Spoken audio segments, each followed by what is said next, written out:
অসম গণ পৰিষদৰ ভাতৃ সংগঠন অসম ছাত্ৰ পৰিষদৰ ষষ্ঠ বাৰ্ষিক কেন্দ্ৰীয় প্ৰতিষ্ঠা দিৱস যোৰহাটত পালন কৰা হয়। যোৰহাট জিলা অসম গণ পৰিষদৰ কাৰ্যালয় চৌহদত আয়োজিত অনুষ্ঠানত অসম গণ পৰিষদৰ সভাপতি অতুল বৰাকে ধৰি ভালেকেইজন কেন্দ্ৰীয় নেতৃত্ব উপস্থিত থাকে। অনুষ্ঠানটি প্ৰথমে পতাকা উত্তোলন শ্বহীদ তৰ্পণ কাৰ্যসূচীৰে অনুষ্ঠান আৰম্ভ কৰা হয়। অনুষ্ঠানটিত অংশগ্ৰহণ কৰি মন্ত্ৰী তথা দলৰ সভাপতি অতুল বৰাই কয়, অসম গণ পৰিষদত কোনো বিসম্বাদ নাই। মুখ্যমন্ত্ৰী ডক্টৰ হিমন্ত বিশ্ব শৰ্মাৰ নেতৃত্বত আমাৰ মিত্ৰতা সুন্দৰভাৱে চলি আছে। আগন্তুক পঞ্চায়ত নিৰ্বাচনক লক্ষ্য কৰি আমি দল শক্তিশালী কৰাত গুৰুত্ব দিছো। নতুন প্ৰজন্মক আমি দলৰ মজিয়ালৈ আনিছো, যাৰ বাবে ছাত্ৰ পৰিষদলৈ নতুন প্ৰজন্মৰ আগমন হৈছে। যোৰহাটৰ পৰা অনুপম বৰাৰ ৰিপৰ্ট, পোহৰ লাইভ 8।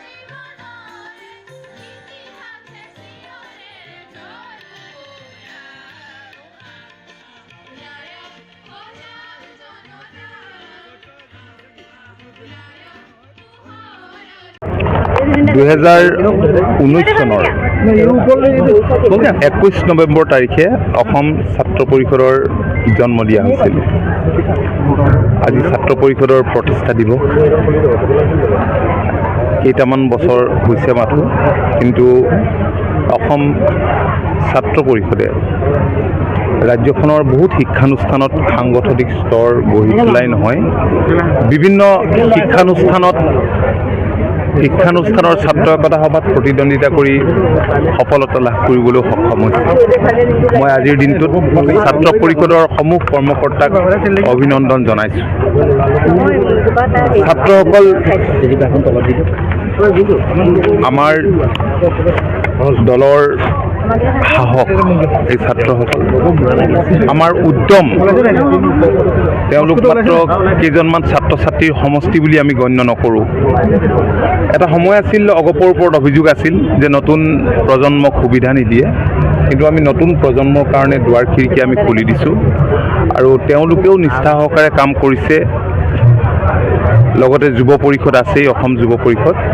গতিকে এই যুৱ প্ৰজন্মক লৈ আমি সপোন দেখিছোঁ, নতুন প্ৰজন্মক লৈ সপোন দেখিছোঁ। জাতীয়তাবাদৰ ভেটি শক্তিশালী কৰাৰ আমি সপোন দেখিছোঁ। ৰাজ্যখনৰ কাৰণে, ৰাজ্যবাসীৰ কাৰণে কাম কৰাৰ সপোন দেখিছোঁ। মই আজি তেওঁলোকৰ এই বিশেষ উদ্যোগৰ বাবে আজি ইয়াত সমবেত হৈছে। আজি বহুত ল'ৰা ছোৱালী হয়তো আহিবও পৰা নাই, পৰীক্ষা হৈ আছে নামনি অসমৰ পৰা, তথাপি বিষয়ববীয়াসকল হয়তো ইয়ালৈ আহিছে। মই যথেষ্ট সংখ্যক ছাত্ৰ ছাত্ৰীকে এতিয়া দেখা পাইছোঁ। মই সকলোকে শুভেচ্ছা আৰু পঞ্চায়ত নিৰ্বাচন অনুষ্ঠিত হ'ব দুটা পৰ্যায়ত, যদিও কিছুমান ক্ষেত্ৰত প্ৰতিগত নিৰ্বাচন নহয়, তথাপিতো দলীয় স্থিতিবিলাক সবল কৰিব লাগিব পঞ্চায়ত নিৰ্বাচন। হয়, আপুনি ঠিকেই কৈছে, কাৰণ আমি 2024 আৰম্ভণিৰ পৰাই দলটোক শক্তিশালী কৰাৰ লক্ষ্য স্থিৰ কৰি লৈছিলোঁ আৰু সেইমতে কামো হৈ আছে। 2024 জানুৱাৰী মাহৰ পৰা আৰু আপোনালোকে দেখিছে যে আমাৰ প্ৰতিটো সাংগঠনিক স্তৰে খুব ভালদৰে কাম কৰি আছে। দলৰ তৃণমূল পৰ্যায়ৰ কৰ্মীসকলে হৈছে দল এটাৰ শক্তিৰ আধাৰ। গতিকে তৃণমূল পৰ্যায়ৰ যিসকল কৰ্মকৰ্তা আছে সেইসকল সুসংগঠিত হৈছে সাংগঠনিক স্তৰবোৰ, আৰু প্ৰতিটো বিধানসভা সমষ্টিত এতিয়া কৰ্মশালাবিলাক বৰ্তমান সময়ত অনুষ্ঠিত হৈ আছে। আৰু ইয়াৰ উপৰিও আমি 14 অক্টোবৰৰ পৰা দলৰ সভ্যভৰ্তিৰ অভিযান আমি আৰম্ভ কৰিছোঁ। তাৰ কাৰণে কিছু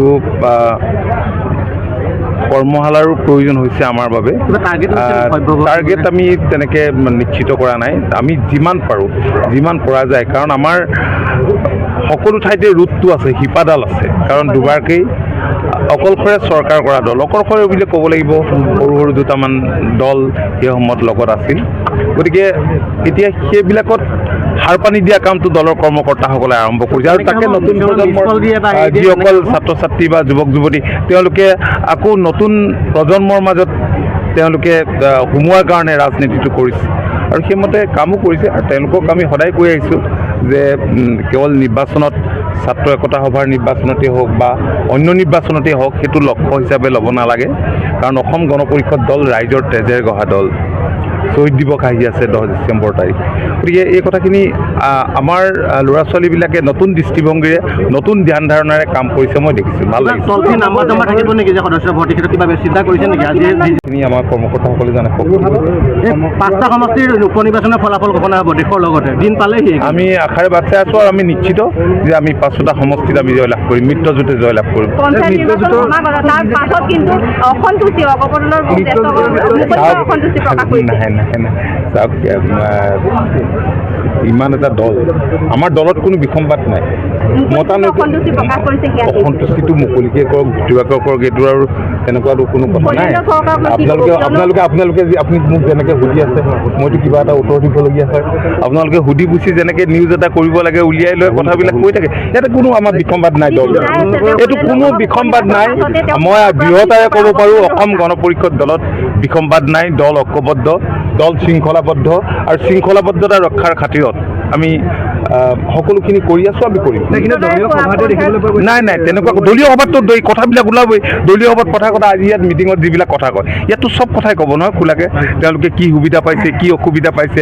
আৰু তেনেধৰণৰ আজি কেৱল মিত্ৰতা বুলিয়েই নহয়, দলৰ ভিতৰ চৰাত আজি এটা পৰিয়ালতেই মতানৈক্য থাকে, কথাৰ মিল থাকে, বেলেগ বেলেগ চিন্তা থাকে, ইয়াত কোনো অস্বাভাৱিকতা নাই। আৰু মাননীয় মুখ্যমন্ত্ৰী ডক্টৰ হিমন্ত বিশ্ব শৰ্মা ডাঙৰীয়াই মিত্ৰতাটো সুদৃঢ় কৰিবৰ কাৰণে, মিত্ৰতা সঠিকভাৱে আগবঢ়াই নিবৰ কাৰণে সদা সজাগ আৰু সচেষ্ট। আৰু সেইকাৰণেই আজি প্ৰায় এতিয়া 10টা বছৰ সম্পূৰ্ণ হ'ব, এনেদৰে আমি খুব সুন্দৰভাৱে পাৰ কৰিবলৈ সক্ষম হৈছোঁ। ঠিক আছে।